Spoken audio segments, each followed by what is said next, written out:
ઓમ નમોસ્તુ નમોસ્તુ નમોસ્તુ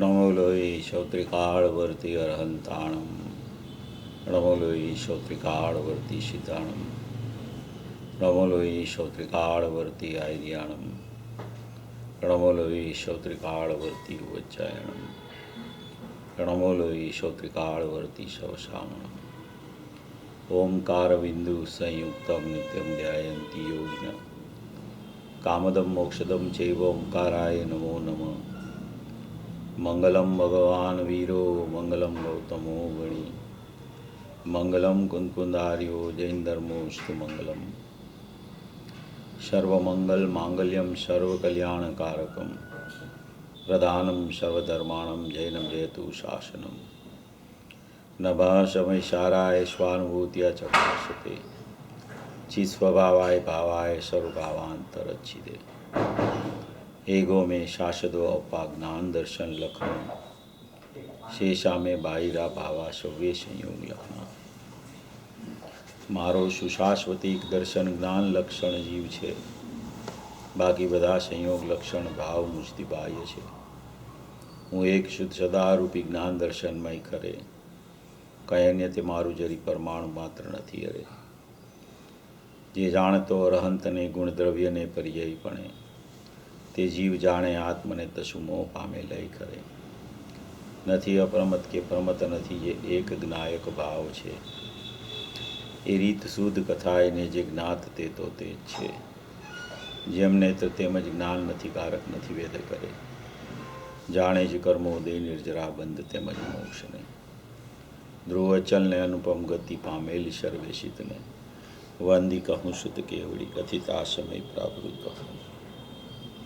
તું સ્થાપ નિજને મોક્ષ પંથે ધ્યાનવો દેહને તેમાં જ નિત્ય વિહાર કર, નહીં વિહર પર દ્રવ્ય વિશે. ઓમ શ્રી નમઃ શિદેભ્ય નમઃ શિદેભ્ય નમઃ શિદેભ્ય. સમયસારજી પરમાગમ શાસ્ત્ર કુંકુદ આચાર્ય દેવ દ્વારા રચાયેલું કોઈ અમોઘ પરમાગમ છે. તેના ટીકાકાર અમૃતચંદ્ર આચાર્ય દેવ એ હાલતા ચાલતા સિદ્ધ કહેવામાં આવે છે. એવી કોઈ અપૂર્વ ટીકા એણે બનાવેલી છે કે એ ટીકામાં એવો વિસ્તાર એણે કુંકુદ આચાર્ય દેવના હૃદયનો કરેલો છે કે જે ખરેખર આપણને અમૃતચંદ્ર આચાર્ય ન મળ્યા હોય તો આ ગાથા સમજવી મુશ્કેલ પડી જાય. એવી કોઈ અદ્ભુત ટીકા અમૃતચંદ્ર આચાર્ય દેવે કરેલી છે. એવી આ કર્તા કર્મ અધિકારની ચર્ચા આપણી ચાલી રહી છે. કર્તા કર્મ અધિકારની ચર્ચામાં મુખ્યપણે વાત એ જ આવે છે કે આત્મા ખરેખર કર્તા છે તો કોનો કર્તા છે, અને આત્મા કરતા નથી અકર્તા છે તો કેવી રીતે અકર્તા છે. આ બે પ્રકારની ચર્ચા આખા કર્તા કર્મ અધિકારમાં આખી લખવામાં આવી ગઈ છે. કોઈ પણ સમયે કોઈ પણ જીવ ક્યારેય કર્તા થયા વિના રહેતો નથી. અત્યારે અષ્ટપૌળમાં એ ચર્ચા ચાલે છે. કર્તા ભોગતાપણું કોને કહેવાય, શુદ્ધ પરિણામનો કર્તા કયા ભાવે કહેવાય, અશુદ્ધ પરિણામનો કર્તા કયા ભાવે કહેવાય, અશુદ્ધ પરિણામનો ભોગતા કયા ભાવે કહેવાય, શુદ્ધ પરિણામનો ભોગતા કયા ભાવે કહેવાય. એવા કર્તા ભોગતાના સ્વરૂપની ચર્ચા અત્યારે ચાલી રહી છે. એટલે કોઈ પણ જીવ કોઈ પણ સમયે કર્તા થયા વિના રહેતો નથી અને અકર્તાપણું પણ કદી છોડતો નથી. એવી કોઈ સ્થિતિ જીવની પાસે વિદ્યમાન વર્તી રહી છે. એક એનું દ્રવ્યનું પડખું છે, એક એનું પર્યાયનું પડખું છે. બે પડખાવાળો એક આત્મા છે, ત્રીજું કોઈ પડખું એનું છે નહીં. એવી કોઈ ચર્ચા આ કર્તા કર્મ અધિકારમાં પણ અપૂર્વ અને અપૂર્વ રીતે આમાં ભરી દીધી છે. આખી કર્તા કર્મ અધિકારમાં જ્યારે પણ જુઓ ત્યારે બે પડખાવાળો આત્મા દેખાય છે. એક સામાન્ય પડખું છે, કદી નહીં પરિણમતું, કદી નહીં નાશ પામતું, સદાય તેવું ને તેવું રહેતું, નિત્યપણે રહેતું, અવિનશ્વર રહેતું, ધ્રુવ રહેતું, ટંકોત્કીર્ણ રહેતું, એવું એક સામાન્ય સામાન્ય સામાન્ય સામાન્ય પડખું અનાદિ અનંત છે. તે જ સમયે તે જ સામાન્યનું એવા જ સામાન્યનું એક વિશેષ પડખું પણ પ્રત્યેક સમયે હોય છે. અને એ વિશેષ પડખું પ્રત્યેક સમયે પરિણમન રૂપ હોય છે, ઉત્પાદ વ્યય રૂપ હોય છે.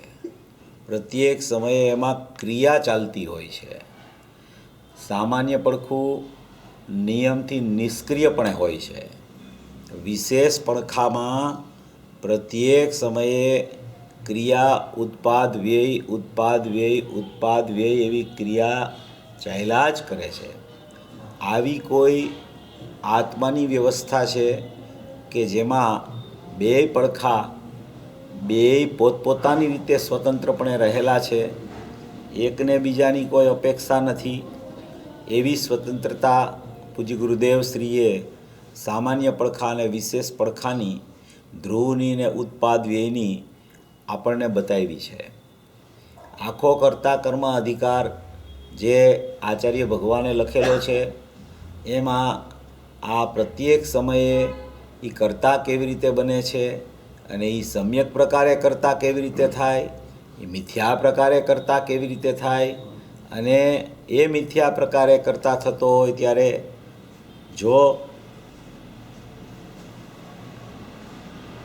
જો એને અકર્તાની દૃષ્ટિ થઈ જાય, મિથ્યા પ્રકારે કર્તાપણું ચાલતું હોય ત્યારે જો એને અકર્તાની દૃષ્ટિ થાય તો એ જીવ તે જ સમયે સમ્યક પ્રકારે કર્તા બની જાય છે. એ સમ્યક પ્રકારે કર્તા જ્ઞાનનો બને છે. એની દૃષ્ટિ ત્રિકાળી દ્રવ્ય ઉપર ચાલી જાય છે. પૂર્વે અજ્ઞાન ભાવે જે કર્તા થતો હતો તે રાગનો કર્તા બનતો હતો. રાગ એનું કર્મ બનતું હતું અને આત્માને એ કર્તા માનતો હતો, ત્યારે એને અજ્ઞાન દશા કહેવામાં આવતી હતી. જ્યારે એ રાગનું કર્તાપણું છૂટી દ્રષ્ટિ ત્રિકાળી દ્રવ્ય ઉપર ચાલી જાય છે, અકર્તા સ્વભાવ ઉપર, ત્યારે એ રાગનું કર્તાપણું છૂટી અને કર્તાપણું કદી ન છૂટે. ચાહે એ રાગનો કરતા હો કે ચાહે તે વિતરાગ ભાવનો કરતા હો, એ કર્તાપણું કદી છૂટતું નથી. એટલે અજ્ઞાન અવસ્થામાં કોઈ જીવ રાગનો કરતા બને અને એની દૃષ્ટિ જ્યારે અકર્તા સ્વભાવ ઉપર, જ્ઞાયક ભાવ ઉપર, ભૂતાર્થ સ્વભાવ ઉપર, અપરિણામી તત્વ ઉપર ચાલી જાય ત્યારે પણ એનું કર્તાપણું છૂટતું નથી. તો તે સમયે દૃષ્ટિનો વિષય દૃષ્ટિમાં આવે ત્યારે એ સમ્યક પ્રકારે આત્મા જ્ઞાન પરિણામનો અથવા વિતરાગ પરિણામનો કર્તા બની જાય છે. આવી કોઈ કર્તા કર્મની સ્થિતિ આખી આ કર્તા કર્મ અધિકારમાં ઠાંસીને ભરીને એટલી બધી સુંદર રીતે વર્ણનમાં લીધી છે. મુખ્યપણું કર્તા સ્વભાવ સિદ્ધ કરવાનું નથી, પણ પ્રત્યેક સમયે કર્તા સિદ્ધ કરવાનું મુખ્યપણું ન હોવા છતાં એ કર્તા થયા વિના રહેતો નથી. માટે કર્તા કર્મનું સ્વરૂપ કર્તા કર્મ અધિકારમાં વિશેષપણે આવ્યું છે.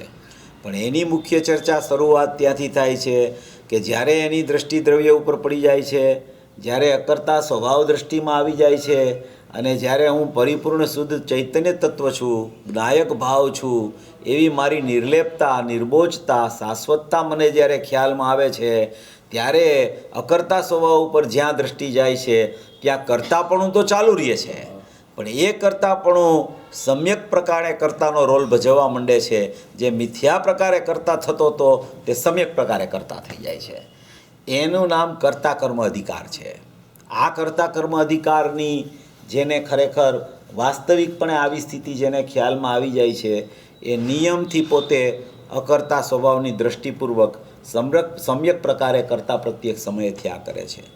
એવી કોઈ આ અપૂર્વથી અપૂર્વ ચર્ચા આખી આ કર્તા કર્મ અધિકારમાં આચાર્ય ભગવાને ભરી દીધી છે. કર્તાપણું છૂટે નહીં, મિથ્યા કરતા થાય નહીં, અકર્તાપણું દૃષ્ટિમાં આવ્યા વગર રીએ નહીં અને પ્રત્યેક સમયે સમ્યક પ્રકારે કરતા બનતો જાય. આવી કોઈ સ્થિતિ આખી કર્તા કર્મ અધિકારમાં આચાર્ય ભગવાને પ્રત્યેક ગાથા આગળ વધતી જેમ જાય તેમ એનો સાર આખો વિશેષપણે દ્રઢ કરતા જાય છે આચાર્ય ભગવાન. જ્ઞાનીની કોઈ અજ્ઞાનીની ગાથા આવે, ફરી પાછી કોઈ જ્ઞાનીની ગાથા આવે, ફરી પાછી અજ્ઞાનીની ગાથા આવે, ફરી જ્ઞાનીની ગાથા આવે. જ્ઞાની અજ્ઞાની, જ્ઞાની અજ્ઞાનીપણું સિદ્ધ કરતા જાય, કરતા કર્મપણું બતાવતા જાય, અકર્તા સ્વભાવની દ્રષ્ટિ કેમ થાય એવો આદર કરાવતા જાય, અને કરતાપણું ન છૂટતું હોવા છતાં સમ્યક પ્રકારે કરતાપણું કેમ થઈ જાય, એવું દ્રષ્ટિપૂર્વકનું જ્ઞાન કેમ થાય એની વિધિ આમાં બતાવતા જાય. એવી કોઈ આખી અપૂર્વ ચર્ચા કરતા કર્મ અધિકારમાં ભરેલી છે. જો આ 75થી 79 ગાથા આપણી ચાલી, એમાં આખી જ્ઞાનીની સ્થિતિનું વર્ણન, જ્ઞાનીની પરિણતિનું વર્ણન, જ્ઞાનીના સ્વભાવનું વર્ણન, જ્ઞાનીના લક્ષણનું વર્ણન, જ્ઞાની જાણવું કેવી રીતે કરતો હોય છે એનું વર્ણન, જ્ઞાની પોતાના પરિણામને કેવી રીતે જાણતો પરિણમે છે, જ્ઞાની પૂતગલ દ્રવ્યનું કરતાં પૂતગલ કર્મ છે એને પણ જાણતો કેવી રીતે પરિણમે છે, પૂતગલ કર્મનું ફળ આવે એને પણ જાણતો કેવી રીતે પરિણમે છે, અને એ પૂતગલ કર્મને જાણતો અને પૂતગલ કર્મના ફળને જાણતો પરિણમતો હોવા છતાં પોતાના જ્ઞાન દર્શન ચારિત્રના પરિણામને જાણવાનું ન છોડતો હોવાને કારણે એનું કરતાં કર્મપણું પોતાના દ્રવ્યથી બીજા દ્રવ્ય સુધી પહોંચી શકતું નથી. એટલે એ કરતાં કર્મપણું જેને ખ્યાલમાં આવી જાય છે કે મારા દ્રવ્ય કરતાં પણ મારે જોવું હોય તો પણ મારા પરિણામ સમ્યક પ્રકારે જ્ઞાન દર્શન ચારિત્રના થાય, તે જ ખરેખર મારું કર્મ છે. અને એ કર્મ પણ જ્ઞાન દર્શન ચારિત્રના પરિણામ ક્યારે બને છે કે જ્યારે મારી અકર્તા સ્વભાવ ઉપર દ્રષ્ટિ જાય છે, ત્યારે સમ્યક પ્રકારે મારો આત્મા જ્ઞાન દર્શન ચારિત્રનો કરતા થઈ જાય છે. માટે કોઈ પણ પૂતગલ દ્રવ્યનું કર્મ, રાગાદી ભાવ છે પૂતગલ કર્મ, એનું ગ્રહવું કે એનું પરિણમવું વિકાર્ય કે એનું નિવૃત્તિ ઉપજવું એ તરફ બિલકુલ મારો જ્ઞાયક કે મારું જ્ઞાન જાતું નથી. હું મારામાં સ્થિત રહીને મારા પરિણામ રૂપે પરિણમતો એવો પરિણમતો પરિણામી આત્મા, પોતાના સ્વભાવને જાણતો પરિણમતો, એ ખાલી જે બાજુમાં જે કાંઈ થાય છે એનું જ્ઞાન એને વર્તે છે. કારણ કે એવું જ્ઞાન કેમ વર્તે છે કે એવી સ્વપર પ્રકાશક શક્તિ ખીલી નીકળી છે એની. એવું જ્ઞાન કેમ વર્તે છે, એનું લક્ષ કેમ નથી થતું, શા માટે એના તરફ જોતો નથી, શા માટે એને પ્રાપ્ય વિકાર્યને નિવૃત્તિ બનાવતો નથી. પૂતગલ કર્મરૂપ રાગને, પૂતગલ કર્મરૂપ રાગ છે એ પૂતગલ દ્રવ્ય કરતા છે ને એનું જ કર્મ છે. મારું કર્મ મારા સમ્યક પરિણામ છે, એમ સમ્યક પરિણામને સમ્યક પરિણામી અને એવા અપરિણામીની દ્રષ્ટિપૂર્વક પરિણામી બનતો સમ્યક પરિણામને જાણતો એવો જે જ્ઞાની પોતાના સત્વરૂપે પરિણમે છે, એ પરિણમન એને માત્ર એટલું જ પરિણમન એને ચાલતું હોય છે. ત્યારે એવું પરિણમનમાં એને શું ખ્યાલમાં આવે છે કે એ પૂતગલ કર્મ તરફ જતો નથી, તો કે એને એવો એક જ્ઞાનનો પરિણામ પ્રગટ થઈ ગયો છે, એવું એક સ્વપર પ્રકાશકપણું પ્રગટ થઈ ગયું છે, એવી સ્વપર પ્રકાશકની સત્તા ઉર્ધ્વપણે એને ચાલતી પરિણમે છે કે એ સ્વપર પ્રકાશકપણું જ્ઞાનીનું સમ્યક થઈ ગયું છે.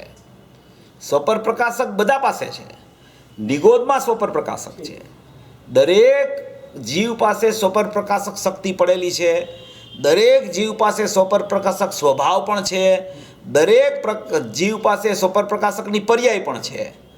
હવે એ પરિણમન એનું કેવી રીતે ચાલે છે એના ઉપર એ સ્વપર પ્રકાશકની સમ્યકતા અને સ્વપર પ્રકાશકની મિથ્યાનો આધાર રહેલો છે. જ્ઞાનીને જે સ્વપર પ્રકાશકપણું પ્રગટ થઈ ગયું છે એ જ્ઞાનીનું સ્વપર પ્રકાશકપણું સ્વ અને પર કેવા છે એવું જ્ઞાન કરતું પ્રગટ થાય છે. માટે એ સ્વપર પ્રકાશકપણું સમ્યક કહેવામાં આવે છે. સ્વપર પ્રકાશકની સમ્યકતા કોને કહેવાય કે જે સ્વપર પ્રકાશક કીધું એમાં સ્વ અને પર બે ભેદ આવે છે. એ સ્વ અને પરને જેમ છે તેમ પરનું પરપણે અને સ્વનું સ્વપણે એવું જ્ઞાન જે જીવને સ્વપર પ્રકાશકમાં ઉદિત થાય છે એને સ્વપર પ્રકાશકપણું સમ્યક થઈ ગયું છે. આ બધું સ્વપર પ્રકાશક સમ્યક થાય છે એ પણ દ્રષ્ટિપૂર્વક થાય છે. કોઈ પણ વાત ચાલે એમાં દ્રષ્ટિ જો દ્રવ્ય ઉપર ન હોય તો કોઈ પરિણામની સ્થિતિ સમ્યકતા રૂપે ચાલતી જ નથી જીવની. જ્યારે સ્વપર પ્રકાશકની સમ્યકતા જ્ઞાનીને સમ્યક પ્રકારે સ્વપર પ્રકાશક રૂપે જ્ઞાની પરિણમતો હોય ત્યારે માત્ર એને જાણવું ચાલતું હોય છે. એ જાણવું છે એ જાણવામાં શું આવે છે તો કે જેવું સ્વ છે એવું એને જ્ઞાન વર્તે છે, જેવા રાગાદી ભાવ છે એવું પણ એને જ્ઞાન વર્તે છે, જેવું જ્ઞાનનું પરિણમન છે એવું પણ એને જ્ઞાન વર્તે છે. એવું કોઈ સમ્યક પ્રકારે ત્રિમુખી જ્ઞાનની પર્યાય ન હોવા છતાં, જ્ઞાનની પર્યાયનું મુખ એક હોવા છતાં એ ત્રણેય પ્રકારનું જ્ઞાન જેને વર્તે છે, પોતાના જ્ઞાયકનું, પોતાના જ્ઞાનની પર્યાયનું અને રાગરૂપી પૂતગલ કર્મનું જ્ઞાન જેને વર્તે છે જ્ઞાનની પર્યાયમાં, એવા જ્ઞાનીને સ્વપર પ્રકાશક પણ ઉદિત થઈ ગયું છે. અને એવા સ્વપર પ્રકાશક સ્વભાવમાં વિકલ્પાત્મકપણે જ્ઞાની આવતો હોય ત્યારે એને આ ત્રણેય પ્રકારનું જ્ઞાન વૈરતા કરે છે. અને જ્યારે નિર્વિકલ્પમાં દશામાં હોય ત્યારે માત્ર એની સ્વ તરફ વલણ હોવાને કારણે, કોઈ પણ પ્રકારનો વિકલ્પ ન હોવાને કારણે, નિર્વિકલ્પ દશારૂપ પરિણમતો હોવાને કારણે, અનુભૂતિરૂપ પરિણમતો હોવાને કારણે, એકલી દ્રવ્ય તરફ દૃષ્ટિ હોવાને કારણે, એકલી દ્રવ્ય તરફ જ્ઞાન હોવાને કારણે, એકલા દ્રવ્ય તરફ લીનતા હોવાને કારણે એને માત્ર દ્રવ્ય તરફનું વલણ ચાલે છે. એટલે કોઈ વિકલ્પ ઉત્પન્ન થતો નથી, માટે વિકલ્પનું જ્ઞાન ત્યાં થતું નથી. વિકલ્પનું જ્ઞાન કેમ ન થાય નિર્વિકલ્પ દશામાં? તો કે ત્યાં વિકલ્પ નથી, માટે વિકલ્પનું જ્ઞાન એને વર્તતું નથી. ત્યાં માત્ર નિર્વિકલ્પતા છે એટલે નિર્વિકલ્પ સ્વભાવનું ને નિર્વિકલ્પ પરિણતિનું જ્ઞાન વર્તે છે. એવી કોઈ વાત આખી સ્વપર પ્રકાશક સ્વભાવની છે. સ્વપર પ્રકાશક સ્વભાવ એ એટલો બધો અપૂર્વ સ્વભાવ છે. જીવ પાસે બે વસ્તુ છે, માત્ર બે જ વસ્તુ છે, ત્રીજી કોઈ વસ્તુ છે જ નહીં. અને એ બે જ વસ્તુ એને સમજવાની છે. આ બે જ વસ્તુ જ્યારે સમજી લે છે, આખું જૈન દર્શન આવી જાય છે. બે જ વસ્તુ છે, ત્રીજી કોઈ વસ્તુ છે જ નહીં એની પાસે. ત્રીજી વસ્તુ જે એને ખ્યાલમાં આવે છે એની માનેલી વસ્તુ છે. એ વસ્તુ પણ એ વસ્તુ નથી. વસ્તુ પણ જે વસ્તુ હોય એનો અભાવ ન થાય. જે વસ્તુ વસ્તુપણે હોય એ વસ્તુનો કદી અભાવ ન થાય. અને જે વસ્તુ અવસ્તુપણે હોય એનો કદી સદી સદભાવ ન હોય. જે વસ્તુ વસ્તુપણે હોય તેનો કદી અભાવ ન થાય. અને જે વસ્તુ અવસ્તુપણે હોય એનો કદી સદભાવ ન હોય. એવી સ્થિતિ જીવ પાસે બે જ વસ્તુ છે. અને એ બે જ વસ્તુમાં આખું જૈન દર્શન છે, આખું જગત છે, આખું લોકાલોક છે. દ્રવ્ય ગુણ પર્યાય છે, નિશ્ચય વ્યવહાર છે. આ દ્રવ્ય ગુણ પર્યાય એની પરિણતિમાં ભવાય છે. ઉત્પાદ વે ધ્રુવ્ય ભવાય છે એમ 50 કળશમાં આવે. તો એ આખું ઉત્પાદ વે ધ્રુવયુક્તમ સત એ આખું જ્ઞાનીની પરિણતિમાં ભવાય છે. પરિણતિ એટલે ખાલી પર્યાય નહીં. પરિણતિ શબ્દ જ એને કહેવાય કે જે ધ્રુવને અવલંબીને પર્યાય પરિણમતી હોય એને જ પરિણતિ કહી શકાય. એને પરિણતિ કીધી ઉત્પાદ વે ધ્રુવને. તો વસ્તુ બે જ છે એની પાસે, ત્રીજી કોઈ વસ્તુ છે નહીં. એક એની પાસે જ્ઞાયક ભાવ છે અને એક સામાન્ય સ્વભાવ જ્ઞાયક ભાવ છે. સામાન્ય વિશેષ બે પડખા. બે પડખામાં એક સામાન્ય પડખું જ્ઞાયક ભાવનું છે, એક વિશેષ પડખું જ્ઞાન પરિણમનનું છે. બસ આ બે જ વસ્તુ છે એની પાસે. ત્રીજી કોઈ વસ્તુ છે જ નહીં. ત્રીજી વસ્તુ તો એ ઊભી કરે છે એની માન્યતામાં. વસ્તુ એ વસ્તુ પણ નથી. રાગ છે, પૂતગલ કર્મ છે, એ પૂતગલ દ્રવ્ય એનું કરતા છે. એ કર્મ પૂતગલ છે તો એ ખરેખર વસ્તુ નથી. કેમ વસ્તુ નથી? કે એ કાયમપણે રહેતી નથી અને એ અવસ્તુ બની જાય છે. અવસ્તુ જે બને એ વસ્તુરૂપ કદી ન હોય. એની માન્યતામાં વસ્તુ બને પણ એ વસ્તુ ન હોય. બે જ વસ્તુ છે. એક જ્ઞાયક ભાવ, ત્રિકાળ, અવિનાશી તત્વ, સુરક્ષિત તત્વ, ધ્રુવ તત્વ, અચલ તત્વ, અપરિણામી તત્વ, શાશ્વત તત્વ, એક તત્વ છે. એ સામાન્ય પડખું છે. બીજું પડખું છે એ વિશેષ પડખું છે. એ વિશેષ પડખું પણ કેવું છે? હંમેશા સામાન્યનું વિશેષ કોને કહેવાય? સામાન્ય છે એનું વિશેષ તમે કોને કહી શકો? કે સામાન્ય હોય ને એવું જ પરિણમન જે વિશેષમાં આવતું હોય એ સામાન્યનું વિશેષ પડખું કહેવાય. હવે સામાન્ય તો જ્ઞાનથી ભરેલો છે, ચેતનાથી ભરેલો છે, જ્ઞાન દર્શનમય ચેતનાથી સ્વભાવથી ભરેલો છે. તો એનું વિશેષ પડખું જે હોય એ જ્ઞાન દર્શન ચેતનામય હોવું જોઈએ પરિણમન રૂપ. એ જ વાસ્તવિક એનું વિશેષ પડખું કહેવાય. સમ્યક મિથ્યાની ચર્ચા નથી કરતો હું હજી પહેલા. સમ્યક મિથ્યા તો નવું નવું થાય છે. સ્વભાવથી તમે જોવો તો સામાન્ય પડખું જ્ઞાયક ભાવ છે. વિશેષ પડખું છે એના ચેતના પરિણામ છે. અત્યારે અષ્ટપૌળમાં આ વાત ચાલે છે. ચેતના પરિણામ છે એના, ચેતના પરિણામ. ચેતના પરિણામ સિવાય કોઈ એના પરિણામ જ નથી હોતા. શા માટે પરિણામ ચેતના પરિણામ સિવાય કોઈ એના નથી હોતા? કારણ કે જે દ્રવ્યમાં નથી એવા પરિણામ વિશેષમાં ન આવી શકે.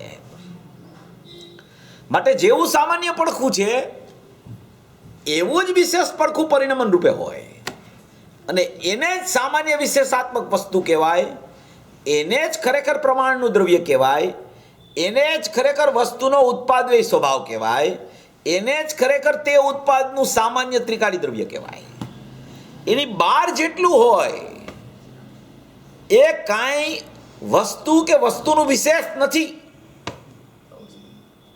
આ દેખાય છે રાગ, સંસાર દેખાય છે, ચાર ગતિ દેખાય છે, પરિભ્રમણ દેખાય છે, 47 કર્મની ઘાતી પ્રકૃતિ દેખાય છે, 101 પ્રકૃતિ અઘાતી કર્મની છે, 148 પ્રકૃતિ છે.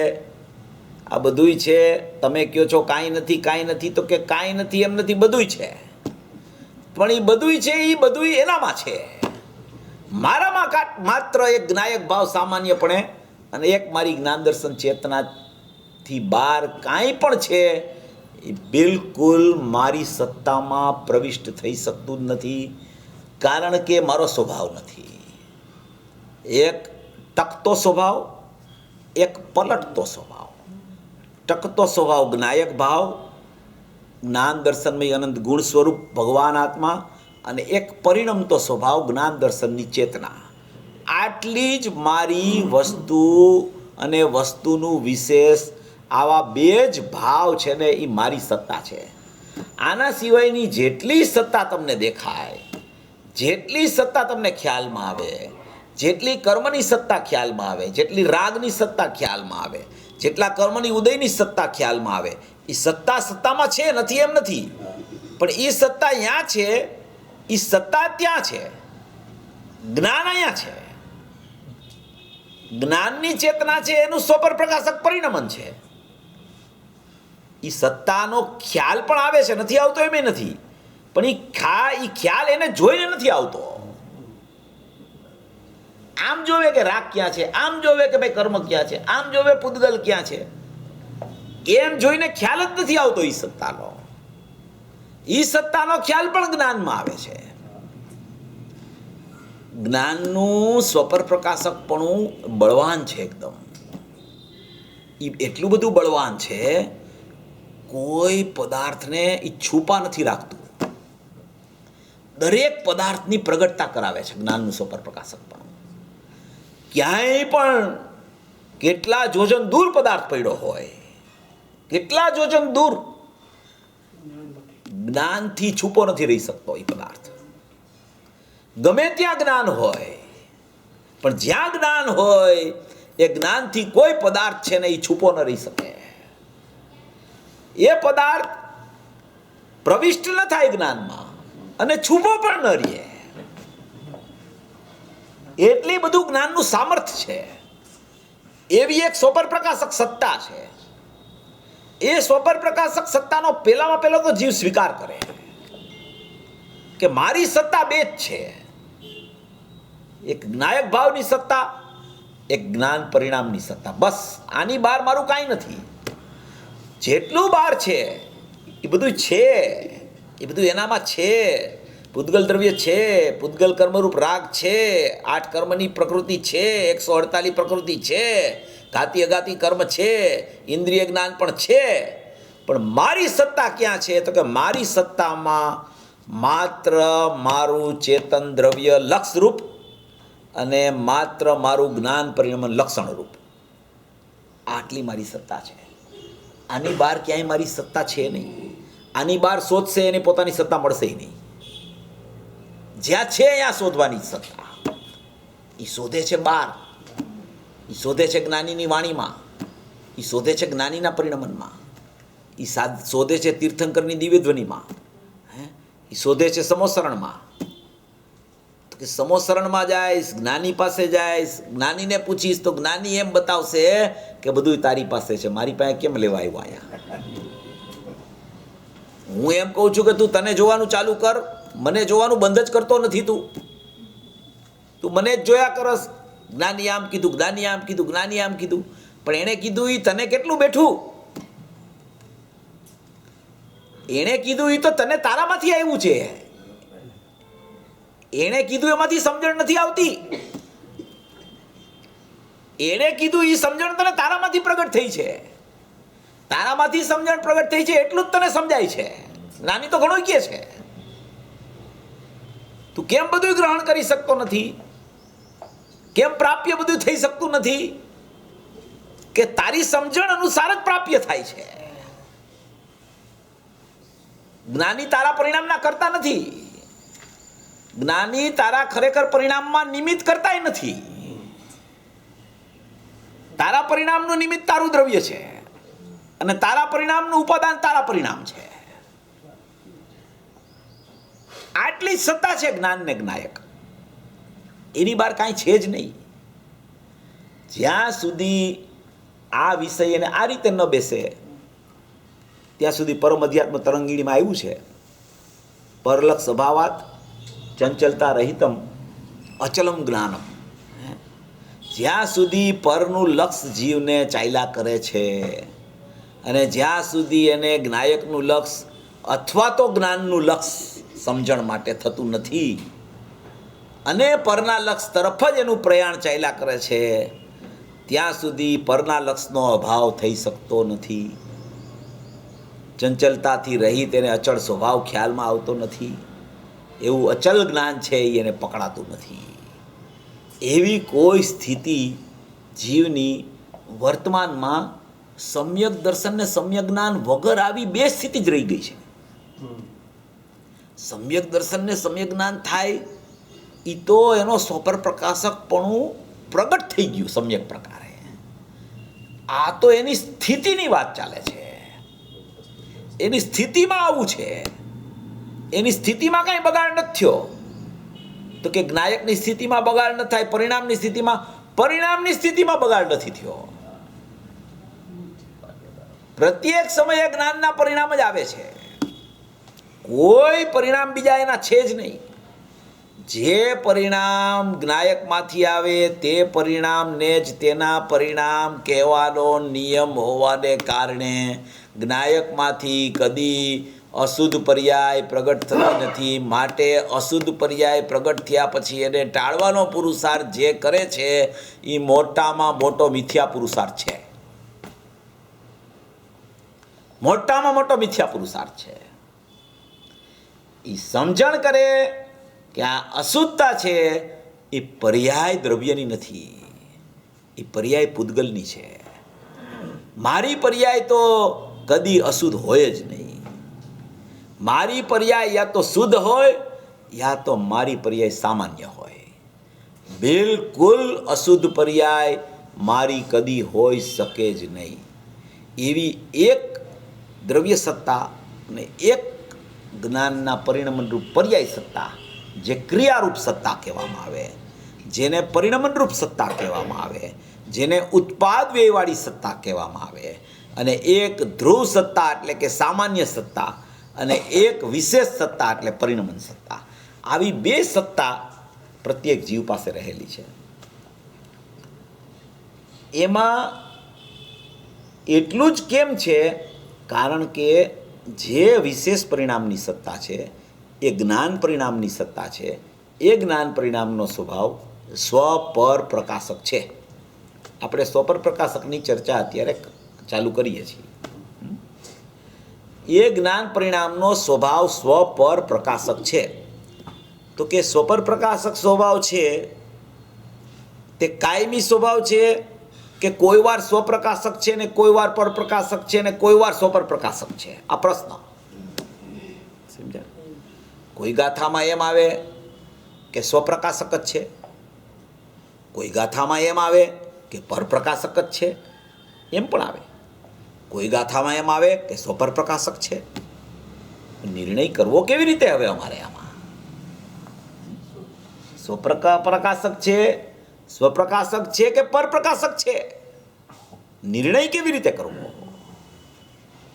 159 થી 171 ગાથા છે નિયમસારની, વાંચવી. એમાં બધા વિષયો ગુરુદેવે ખોયલા છે. બહુ એકદમ વિષયોની છણાવટ ગુરુદેવે ખૂબ સુંદર રીતે કરેલી. સ્વપર પ્રકાશકની પહેલા જ લીટીમાં મૂકી દીધું છે 159 ગાથામાં, પહેલી જ લીટી ટીકાની. આત્માનું સ્વપર પ્રકાશકપણું કથનચિત છે, પહેલી જ લીટી. 159 ગાથાની નિયમસારની સદુપયોગ અધિકારની પહેલી લીટી. સ્વપર પ્રકાશકપણું કથનચિત છે. કથનચિત છે એનો અર્થ કે સર્વથા નથી, કોઈ એક અપેક્ષાએ છે, એમ લખ્યું છે. એમાં કોઈ એક અપેક્ષાએ છે એટલે ક્યારેક સ્વપર પ્રકાશક હોય ને ક્યારેક સ્વપર પ્રકાશક ન હોય, તો કે ના, સ્વપર પ્રકાશક તો કાયમ છે, એમાં કાંઈ ફેરફાર થાય એમ નથી. આખી વાત બહુ સમજણપૂર્વક સમજવા જેવી છે. આ સ્વપર પ્રકાશક સ્વભાવ એવો છે કે એ જેને ખ્યાલમાં આવી જાય ને વ્યવસ્થિત, એને સ્વપર પ્રકાશકનો પક્ષ ન થાય, એને સ્વપર પ્રકાશકની યથાર્થતા પાસે. અને જેને સ્વપર પ્રકાશકની યથાર્થતા પાસે, એને સ્વપ્રકાશક એવો જ્ઞાયક એની દ્રષ્ટિને જ્ઞાનમાં આવી જાય. સ્વપર પ્રકાશકની સમજણને કારણે, સ્વપર પ્રકાશકના ઉપાદેયપણાને કારણે નહીં, સમજો જરા, એની સમજણને કારણે. સ્વપર પ્રકાશકની સમજણમાં ગોટાળો છે, સ્વપર પ્રકાશક ગોટાળાવાળું નથી. સ્વપર પ્રકાશકની સમજણમાં ગોટો થઈ ગયો છે. સ્વપર પ્રકાશક સ્વભાવ કાંઈ ગોટાળાવાળો નથી. કાંઈ એ તો આચાર્યએ કીધો, સાધકોએ કીધો. બનારસીદાસે લખ્યું ને, સ્વપર પ્રકાશક શક્તિ હમારી, ધાતે વચન ભેદ બ્રહ્મભારી, જ્ઞેય શક્તિ દુવિધા પ્રકાશી, નિજ રૂપા પરરૂપા ભાસી, સ્વરૂપા પરરૂપા ભાસી. હવે એ સ્વરૂપા પરરૂપા કેમ ભાસે, નિજ રૂપા પરરૂપા કેમ ભાસે? સમજણનો અભાવ છે. નિજરૂપ પરરૂપ નથી જતું સ્વપર પ્રકાશકમાં, એની સમજણમાં ખામી છે. આખો માર્ગ સમજણનો છે. સમજણપૂર્વક દ્રષ્ટિ કામ કરે છે અને અસમજણપૂર્વક દ્રષ્ટિ મિથ્યા થાય છે. આખું સમજણનું કામ છે. સ્વપર પ્રકાશકમાં ફેરફાર નથી કરવાનો કે આને સ્વપ્રકાશક કરી નાખો. એ સમજણતારી કરવાની છે કે એ સ્વભાવ કેવો છે, તો સહજમાં સ્વપ્રકાશક થઈ જાય છે. જીવ શું કરે છે? સમજણમાં ફેરફાર કરવી નથી એને સ્વપર પ્રકાશકમાં એમ થાય છે કે હું સ્વને જાણું છું ને પરને જાણું છું, બેને જાણવું તો મિથ્યા થઈ જાય છે. એકના જાણ્યા વગર બીજાનું જાણવું હોય નહીં, એકને જાણે નહીં ત્યાં સુધી બીજાનું જાણવું થાય તો મિથ્યા થઈ જાય. આ તો વ્યવસ્થા છે ને. સ્વનું જાણવું ન થાય તો પરનું જાણવું તો થાય જ નહીં. અને સ્વના જાણ્યા વગર પરનું જાણવું જેને થાય તો એ તો મિથ્યા જાણવું છે. તો એકાંત પર પ્રકાશક થઈ ગયું, તો મિથ્યા જાણવું થઈ ગયું. એટલે સ્વનું જાણવું તો જરૂરી છે. હવે એ સ્વનું જાણવું એને કરવા માટે એ સ્વપર પ્રકાશક સ્વભાવમાં ફેરફાર કરી નાખે છે.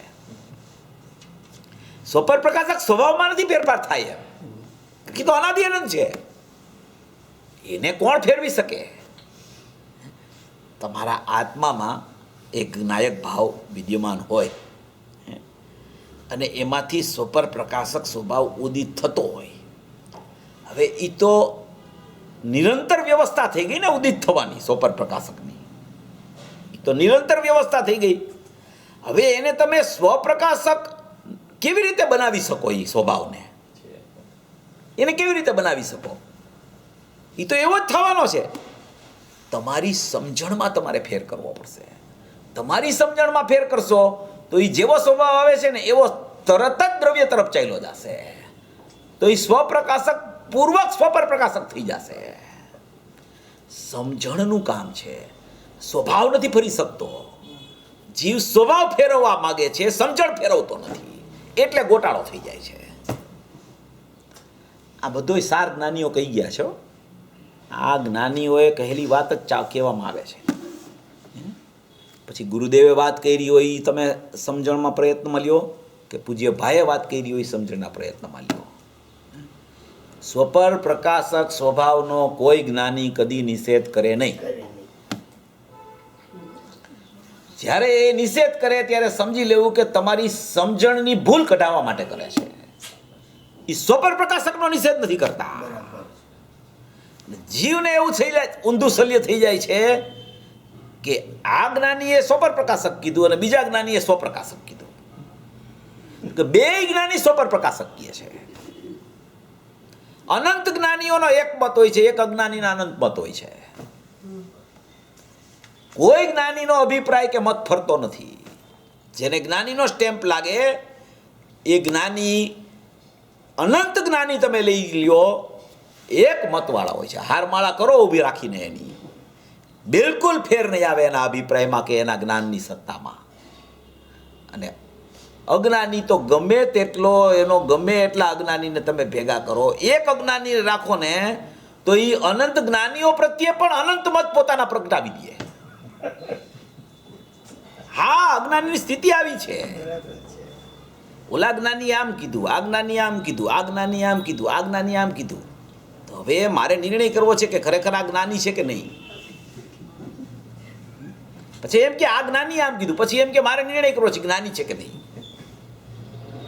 એટલે આ છે ને, આ એને કીધું ને કોયડો છે. બનારસી દાસે કીધું કે આ કોયડો છે. સ્વપર પ્રકાશક એ કોયડો છે. કોઈ સાધારણ વાત નથી આ સ્વપર પ્રકાશક. કારણ કે એ સત્તા જ પરિણમનની સત્તા છે, અને એ સત્તાથી જ કાર્યકામ ચાલુ થાય છે, અને એ સત્તા જ ખરેખર ધ્રુવ તરફ વળે છે. અને કાં એ સત્તા જ પોતે પોતામાં રહીને પર સન્મુખતા ન કરતી પરસંબંધીનું જ્ઞાન પોતામાં થાય છે, એને પોતાનું માયના કરે છે. જ્ઞાન પરસન્મુખ થયું જ નથી ક્યારેય. કોઈનું જ્ઞાન પરસન્મુખ થવાનું જ નથી. પૂર્વે થયું નથી, વર્તમાનમાં પરસન્મુખ થતું નથી, અનંતકાળ સુધી કોઈ જીવનું જ્ઞાન પરસન્મુખ થવાનું નથી. આ અબાધિત સિદ્ધાંત છે. જેમ કહેવામાં આવે છે કે તારું લક્ષ બહાર વહી ગયું છે, પરની સન્મુખતા છોડ, પરનું જાણવું બંધ કર, પરના તરફનું વલણ છોડી દે, ઉપયોગ પરથી સ્વ તરફ લઈ આવ, તારો ઉપયોગ બહાર વહી ગયો છે, એને સ્વમાં વાળ. એ બધી કહેવામાં જે વાત આવે છે એ માત્ર જ્ઞાનના જ્ઞેયાકારપણાને જોઈને કહેવામાં આવતો ઉપદેશ બોધ છે. જેટલી વાત કહેવામાં આવે છે ઉપયોગને બહાર જતા અટકાવવા માટેની અને ઉપયોગને ઉપયોગવાન તરફ વાળવાની, જેટલી વાત કહેવામાં આવે છે એ બધી વાત જ્ઞાનનું પોતાનું સ્વપર પ્રકાશકપણું પ્રત્યેક સમયે ઉદિત થાય છે. એમાં એ જ્ઞાનમાં જ્ઞેયાકારો બને છે, એ જ્ઞેયાકાર જ્ઞાનને પોતાનું માને છે. એવી માન્યતા છોડાવવા માટે અને એ જ્ઞેયાકાર જ્ઞાન માત્ર જ્ઞાનરૂપ છે એમ સમજાવવા માટે એને એમ ભ્રમ થઈ જાય છે કે આ જ્ઞાનમાં આ જ્ઞેયો પ્રતિભાસી ગયા એટલે મારું જ્ઞાન એની સન્મુખ થઈ ગયું. એવી ભ્રમણા ટાળવા માટે એને એમ કહેવામાં આવે છે કે તું તારા ઉપયોગને પરથી વાળી અને પેલા જ્ઞાનમાં લઈ આવ ને એ જ્ઞાનમાં તારો જ્ઞાયક જણાય છે એમ જા. એટલા માટે એ કહેવામાં આવે છે. જીવનું જ્ઞાન જીવની મર્યાદામાં જ રહે છે. જીવનું જ્ઞાન કદી જીવને છોડતું નથી. જીવનું જ્ઞાન ભેદપણે જ્ઞાનપણે રહે છે. જીવનું જ્ઞાન અભેદપણે જીવપણે રહે છે.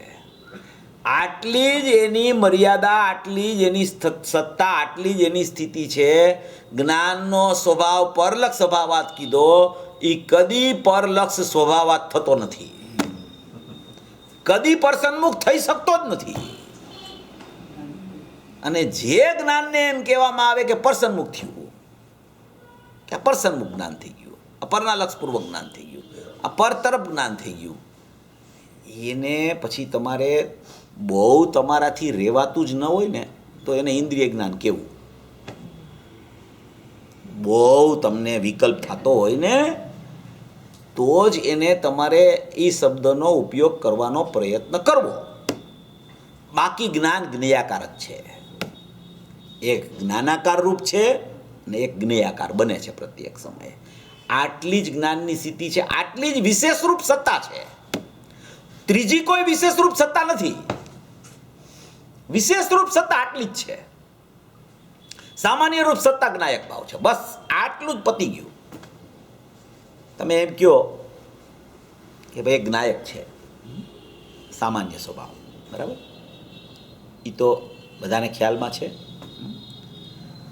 એના અનંત ગુણ છે, એ બધાને સ્વીકાર છે, એમાં તો કાંઈ પ્રશ્ન છે નહીં. એમાં એક મુખ્યપણે જ્ઞાન ગુણ છે, એમાંય કોઈને પ્રોબ્લેમ નથી. અસાધારણ જ્ઞાન છે, જ્ઞાન સિવાય કોઈ જાણતું નથી. ચેતના બીજામાં છે નહીં, જાણવાની શક્તિ નથી. બીજા ગુણો પોતાને નથી જાણતા અને જ્ઞાનને નથી જાણતા.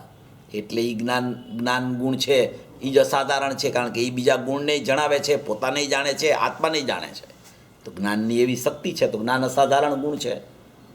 હવે એ એક જ્ઞાયક છે, અનંત ગુણ છે, એક જ્ઞાન છે. એ જ્ઞાન ગુણની પર્યાય ઉત્પન્ન થાય છે. સમજો, જ્ઞાન ગુણની પર્યાય ઉત્પન્ન થાય છે. હવે એ જ્ઞાન ગુણની પર્યાયમાં કોઈ પણ સમયે જ્ઞાન ગુણની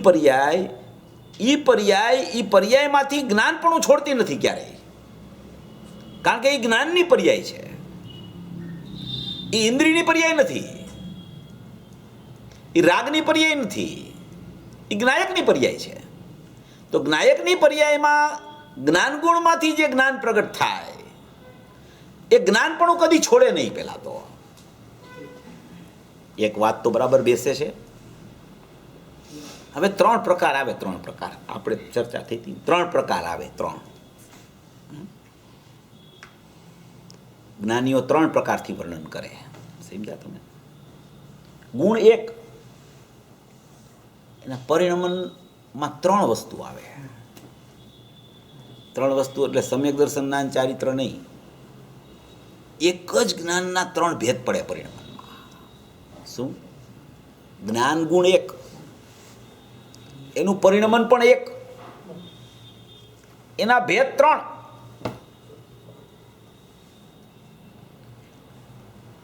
ધીમે ધીમે સમજવા જેવું છે. આપણે એકદમ માત્ર જ્ઞાયક ને જ્ઞાન સુધી જ આપણી મર્યાદા છે એ સિદ્ધ કરીએ છીએ. એની બહાર આપણું કાંઈ બિલકુલ નથી. અને કાંઈ માની રાખ્યું હોય તો તત્કાળ છોડી દેવું. એટલે 35મી ગાથામાં કહે છે ને, ધોબીનું દૃષ્ટાંત આપીને, કે જ્યાં ઓલું કપડું બીજાનું પહેરી લીધું હતું અને જ્યાં ઓલો ધોબી આવ્યો કે ભાઈ આ તારું વસ્ત્ર નથી, આમાં નિશાની બીજાની છે, આ તારી વસ્તુ નથી, આ તારી નિશાની નથી. ક્યાંય જોવે છે કે આ નિશાની મારી નથી. વસ્ત્ર કાઢ્યા પેલા આ મારું નથી એવું જ્ઞાન થઈ જાય છે.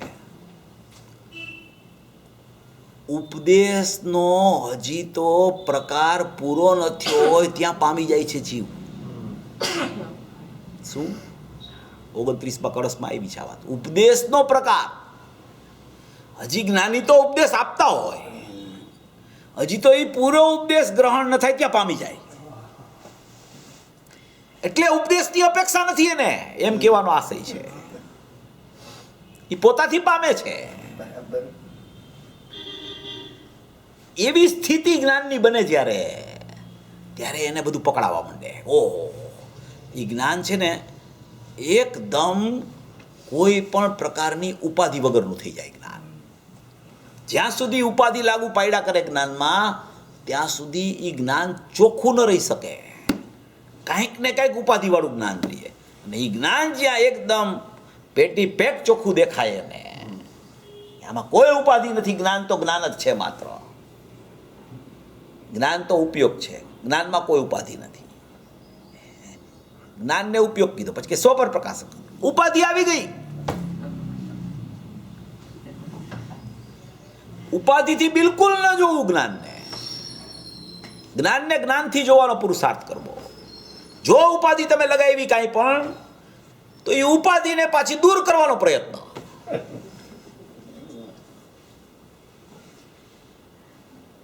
આવી સ્થિતિ છે. તો એક જ્ઞાયક ભાવ, એક એનો જ્ઞાન ગુણ, એક એનું પરિણમન. એ પરિણમનના 3 ભેદ પડે. 3 પરિણમનમાં એક ભેદ પડ્યો, એ તો ઉપયોગ છે. એ ઉપયોગ તો કેવું કે જેવો જ્ઞાયક હોય એવો ઉપયોગ પ્રગટ થાય. તો એ તો એવો જ હોય, એમાં તો કોઈ પ્રશ્ન છે જ નહીં. નથી એમાં મિથ્યા જ્ઞાન કે નથી એમાં સમ્યક જ્ઞાન, કારણ કે અંદર નથી મિથ્યા જ્ઞાન, અંદર નથી સમ્યક જ્ઞાન. જો અંદર મિથ્યા જ્ઞાન હોય તો ઔદૈહિક ભાવ થઈ જાય, અંદર ક્ષયોપસમ જ્ઞાન હોય તો ક્ષયોપસમ ભાવ થઈ જાય, અંદર પારિણામિક ભાવ ન રહે. તો અંદરથી આવતી જે વસ્તુ છે, જ્ઞાનનું પરિણમન પણ અંદરથી આવતું છે. એ પરિણમન માત્ર ઉપયોગ છે. શું કામ ઉપયોગ છે? કે અંદર ઉપયોગ છે ને બહાર ઉપયોગ આવે છે, એટલે એ પોતે ઉપયોગ છે. એ ઉપયોગનું એક પરિણમન રૂપ સત્તા છે. આ એક વાત.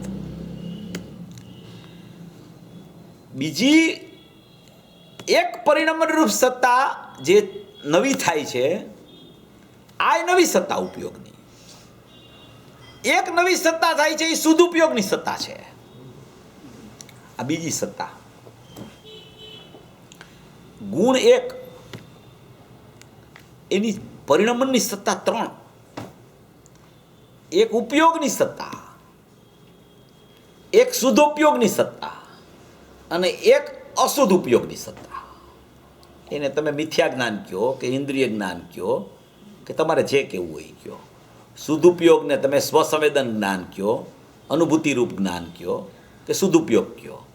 અને ઉપયોગ જે પ્રગટ થયો એને સામાન્ય જ્ઞાન કહો, નિરૂપાધિક જ્ઞાન કહો, પ્રગટ થતું સહજ જ્ઞાન પણ કહી શકો. એવી એક જ ગુણ, એના 3 ભેદ આવી રીતે પડી જાય. હવે એ 3 ભેદ પડ્યા, એ 3 ભેદ નીકળ્યા ક્યાંથી? એ 3 ભેદ શું કામ થયા એમાં? તો કે એ 3 ભેદ છે જ નહીં ખરેખર.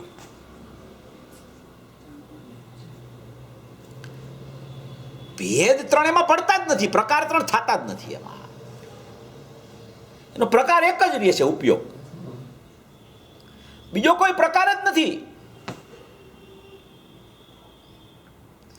બીજો પ્રકાર જે કહેવામાં આવે છે, જે નવો થતો પ્રકાર છે, જે કોઈ લક્ષપૂર્વક થતો પ્રકાર છે કે કોઈ અલક્ષપૂર્વક થતો પ્રકાર છે, કે એક આત્માના લક્ષપૂર્વક થતો પ્રકાર છે કે પરનું લક્ષ છોડતો પ્રકાર છે, કે આત્માનું લક્ષ છોડતો ને પરલક્ષ કરતો કોઈ પ્રકાર છે મિથ્યાનો, એ જે પ્રકારો કહેવામાં આવે છે, એ પ્રકારો આ ઉપયોગમાંથી જ નીકળે છે. ઉપયોગ મૂળ સત્તા છે પરિણમનની. ઉપયોગનું મૂળ સ્વપર પ્રકાશકપણું છે. ઉપયોગનું શાશ્વત સ્વપર પ્રકાશકપણું છે. એમાં બિલકુલ બાધા નથી આવતી. કદી ઉપયોગ સ્વપ્રકાશકપણે હોતો નથી, કદી ઉપયોગ એકાંતે પરપ્રકાશકપણે હોતો નથી. નિયમથી ઉપયોગ ઉપયોગરૂપ હોય છે અને એ ઉપયોગમાં સ્વપર પ્રકાશકપણું હોય છે. ઉપયોગ સ્વપર પ્રકાશકપણે નથી હોતો. ઉપયોગ ઉપયોગપણે હોય છે અને ઉપયોગમાં સ્વપર પ્રકાશકપણું થાય છે. સમજો. ઉપયોગમાં એટલે ઉપયોગની સ્વચ્છતામાં. સ્વચ્છતા બીજી વસ્તુ છે. ઉપયોગ તો ઉપયોગ રૂપ જ રહે છે, પણ ઉપયોગ ઉપયોગ રૂપે રહેતો હોવા છતાં જ્યાં ઉપયોગ પ્રગટ થાય છે ત્યાં એમાં સ્વપર પ્રકાશક પણ ઉદિત થઈ જાય છે. પ્રગટ થતો ઉપયોગ છે, એ ઉપયોગ છે, એ સ્વપર પ્રકાશક પણ અંદરથી લઈને નથી આવ્યો, એ તો ઉપયોગ લઈને આવે છે. એ ઉપયોગ પ્રગટ થયો તે ઉપયોગમાં સ્વપર પ્રકાશક પણ થઈ જાય છે. થોડુંક ડેલિકેટ છે પણ બહુ ઇઝી છે, બહુ સાધારણ છે. આમ થોડુંક જ, કારણ કે આપણે એટલું જ સમજવાનું છે ઉપયોગને ઉપયોગમાં. પેલું બહુ સમજી લીધું હોય ને, રાગ કેવી રીતે થયો, રાગ ટાળવો કેવી રીતે, અનંતાનુબંધી કસાય, અપ્રત્યાખ્યાનવર્ણી કસાય, પ્રત્યાખ્યાનવર્ણી, સંજ્વલન, મિથ્યાત્વના આટલા ભેદ, 13 પ્રકારના આશ્રવ, મિથ્યાત્વ, અવિરત, કસાય, યોગ, એના 13 પ્રકાર, એ બધું કેટલું બધું ગ્રહણ કરી લીધું હોય. પછી એમ કે એક એકને છોડવા કેવી રીતે, લક્ષ કેવી રીતે છોડવું, કેમ આ લક્ષ થઈ જાય છે, આ બધી ઇન્દ્રજાળ છે. ઇન્દ્રજાળમાં ફસાઈ ગયો છે. મહેલ હોય ને, મહેલ મોટો મહેલ હોય, એક કેટલાય વર્ષથી બંધ હોય. હમણાં દ્રષ્ટાંત આવ્યું હતું ને, કેટલાય વર્ષથી બંધ પડ્યો હોય, સમજ્યા? હવે એમાં એને જવું હોય તો એ પહેલાં તો સફાઈ કરવી પડે. એમને એમ તો કાંઈ મહેલમાં કેવી રીતે જાય? તો કે સફાઈ કરવી પડે એમ નહીં, સફાઈ કરવા માટે અંદર તો પહેલાં જવું પડે ને. કે સફાઈ કરો ને પછી અંદર જાઓ. કે પણ તારે સફાઈ કરવા અંદર તો પહેલાં જવું પડશે ને. બરાબર. આ મર્મ છે એનો. અહીંયા તો બાવા ઝાડા જાંબેલા છે, એમ કે કેટલું બધું ગંદકી પડી છે, પહેલાં એ કે સફાઈ કરાવો પછી હું પ્રવેશ કરીશ. તો કે પણ સફાઈ કરવા માટે તારે પહેલા પ્રવેશ કરવો પડશે, ત્યારે તું મહેલનો માલિક બની જઈશ. અને જ્યાં તું મહેલનો માલિક બન્યો તો એ કચરો તો હમણાં વયો જશે, એમાં કાંઈ નથી, એમાં કાંઈ છે જ નહીં. એમાં પેલા માલિક બનતું, માલિક જ્યાં સુધી ન બને કચરો નીકળે કેવી રીતે? એમ પેલા જ્ઞાયકનો ને જ્ઞાનનો માલિક બન, પછી સુતા અસુતાની ચર્ચા કરજે તું. પેલા મૂળિયું છે અહીંયા પહોંચતો જ નથી અને બહારથી બાવાઝાડા ખંખેરવાનો પ્રયત્ન કર્યા કરે છે કે આ રાગ નથી જોતો, આ મિથ્યાત્વ નથી જોતું, આ જ્ઞાન નથી જોતું. પણ એ વિચાર કર કે એ ઉત્પન્ન કેમ થઈ જાય છે, મારી ભૂલ ક્યાં થઈ જાય છે એ ઉત્પન્ન થવામાં, એ પેલા વિચાર કર તું. એ તું વિચાર કરીશ ને તો તું મૂળમાં પહોંચી જઈશ. અને જો તું મૂળમાં પહોંચી ગયો તો તને ખ્યાલ આવી જશે કે આવું તો કાંઈ મારામાં છે જ નહીં, હતું જ નહીં. આ કેમ મને આવો વિચાર આવતો હતો કે આ બધું મારું થઈ ગયું છે, એમ આ મારું કાંઈ છે જ નહીં. આ હું તો નિત્ય સ્વભાવી આત્મા છું, મારું કાંઈ છે જ નહીં. પરિપૂર્ણ વસ્તુ માત્ર જ દેખાય છે મને, તો બીજું કાંઈ દેખાતું જ નથી. જે પરિપૂર્ણ વસ્તુ માત્ર દેખાય છે એ દ્રષ્ટિમાં દેખાય છે અને એ ઉપયોગમાં અનુભવાય છે. એ ઉપયોગને તમે શુદ્ધ ઉપયોગ કેવો હોય તો કયો, હું તો એમ કહું છું એ ઉપયોગ જ છે. શુદ્ધની ઉપાધિ ન લગાવો, ઉપયોગ ઉપયોગવાન છે, બસ સ્વરૂપ એટલું જ છે. પછી તમે એને કઈ રીતે મૂલવણી કરો ને કઈ રીતે જોવો ને કે શુદ્ધ ઉપયોગ થઈ ગયો ને સ્વસંવેદન થઈ ગયું ને અશુદ્ધ ઉપયોગ વયો ગયો ને, પણ એ ઉપયોગમાં એ કોઈ પ્રકાર જ નથી આવતા. પેલા એ બધાય પ્રકાર છે ને એ આશ્રવના નિરોધના સવરના પ્રકાર છે, ઉપયોગના પ્રકાર નથી.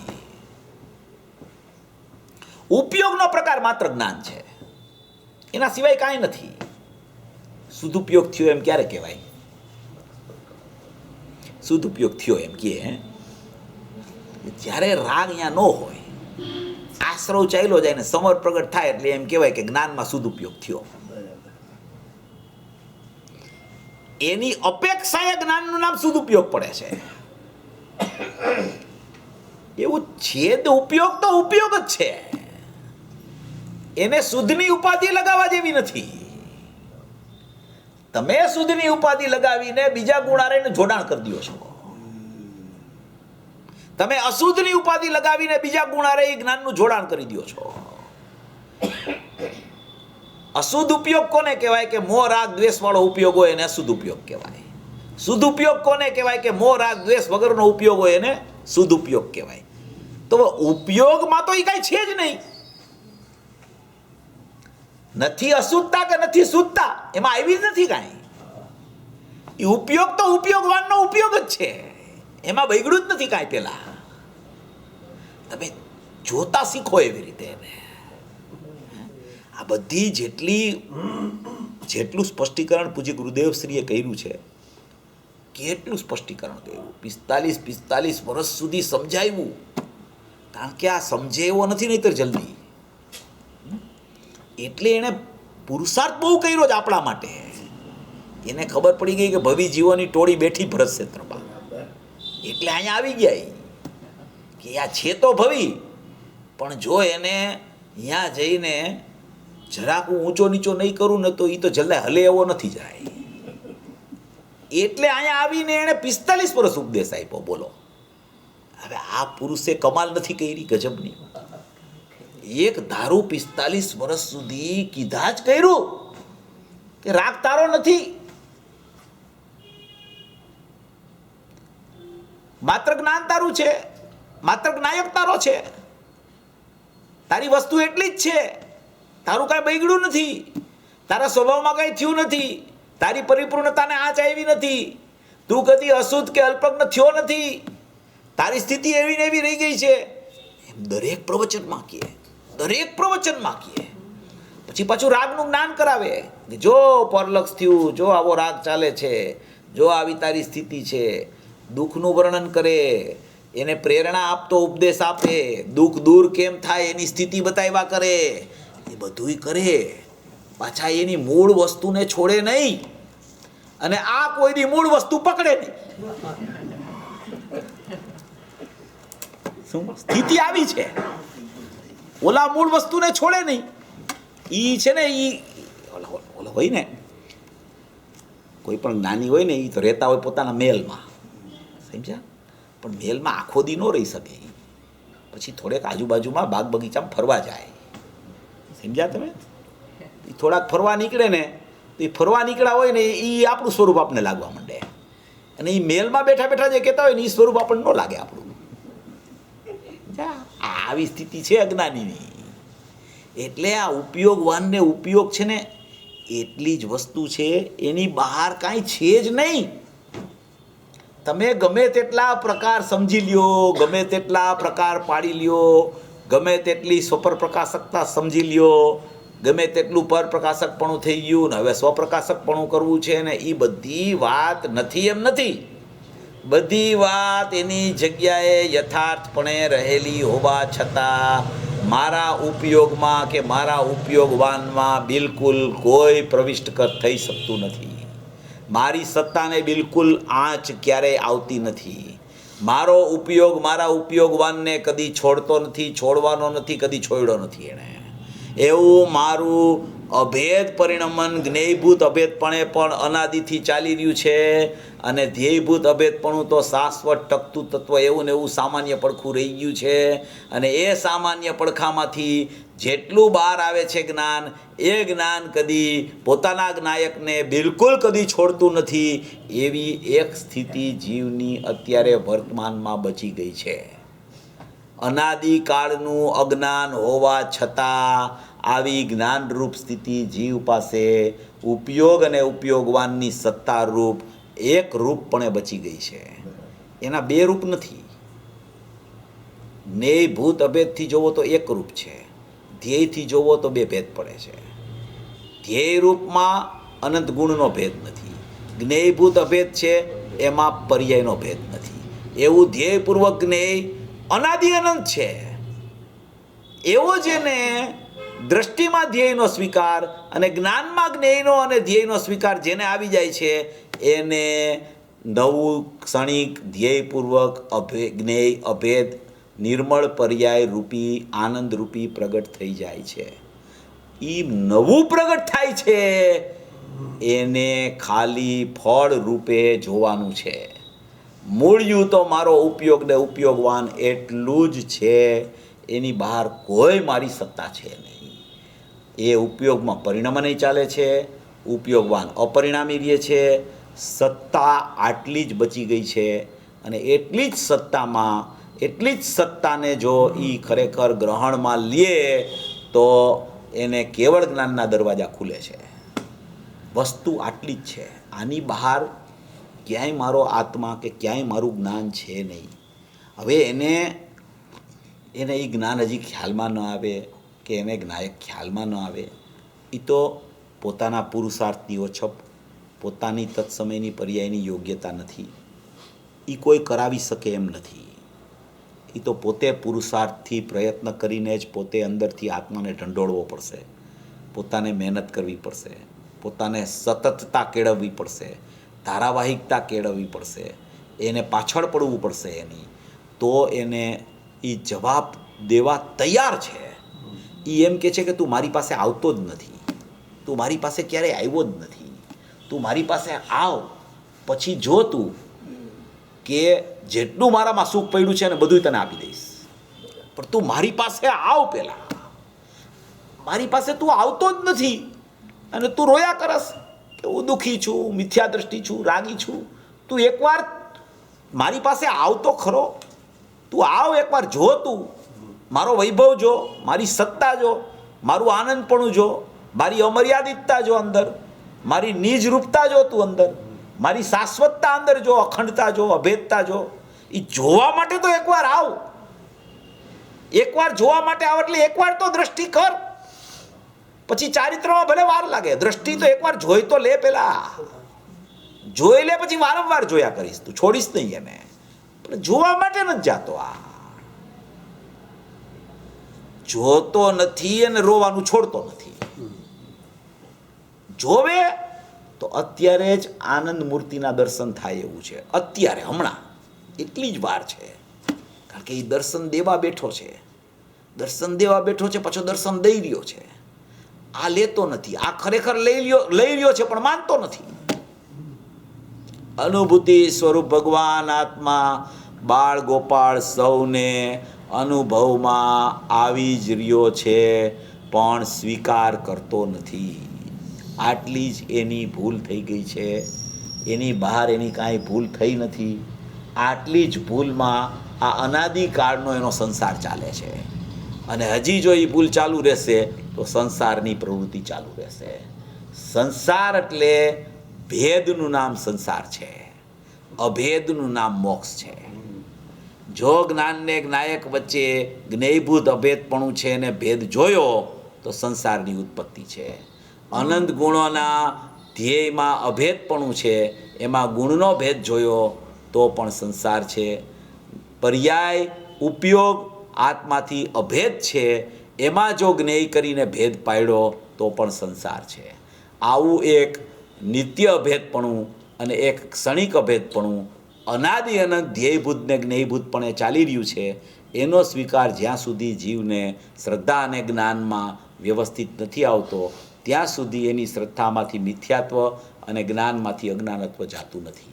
એવો જ્યારે એને ખ્યાલ આવી જાય છે ત્યારે શ્રદ્ધા અને જ્ઞાનની બેયની એવી મૈત્રી થઈ જાય છે, બેયનું એવું યુગપત પરિણમન ચાલવા માંડે છે કે એ પહેલાં જુદા જુદા ચાલતા હતા, એક સાથે ભેગા થઈને ચાલવા માંડે છે. અને એ ભેગા થઈને ચાલે છે એનું નામ સમ્યક દર્શન જ્ઞાન ચારિત્રાણી મોક્ષ માર્ગ છે. આવી કોઈ મૈત્રી એટલી બધી સુંદર રીતે થઈ શકે છે, પણ એની સમજણમાં જો કચાશ રહી તો એ મૈત્રી તૂટી ગઈ છે.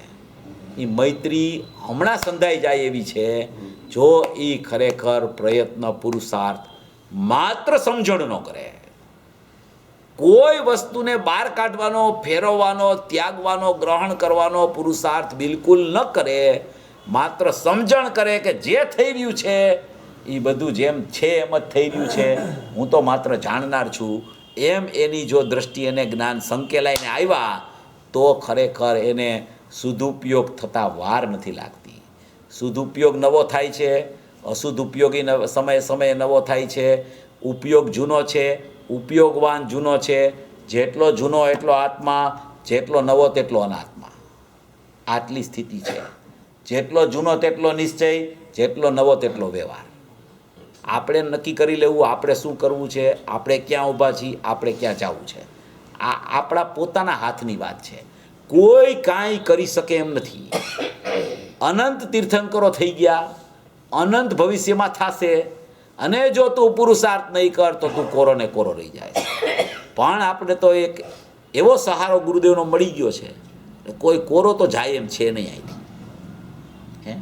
કાં તો પામીને જાય, કાં ઊંડા સંસ્કાર લઈને જાય. આ બે વાત છે. એટલે તત્વજ્ઞાન જેને ઊંડાણથી બેસશે એ જો પામશે તો આ કાળમાં પામશે, આ ભાવમાં, અને નહીં પામે તો સંસ્કાર લઈને જશે. ગુરુદેવે કીધું કે અમે આ ગુરુદેવ છે ને, ગુરુદેવે એમ કીધું હમણાં કે છે તો અમારું શ્રુત જ્ઞાન. શું કીધું? છે તો અમારું શ્રુત જ્ઞાન, પણ અમારા શ્રુત જ્ઞાનમાં અમે તીર્થંકરની સ્થાપના કરી દીધી છે. શું કીધું? દ્રષ્ટિના નિદાનમાં છે આ બોલ. અમારા શ્રુત જ્ઞાનમાં અમે તીર્થંકરની સ્થાપના કરી દીધી છે. એટલે અમારી જે શ્રુતરૂપી વાણી નીકળે છે ને, એ ખરેખર તો તીર્થંકરની વાણી છે.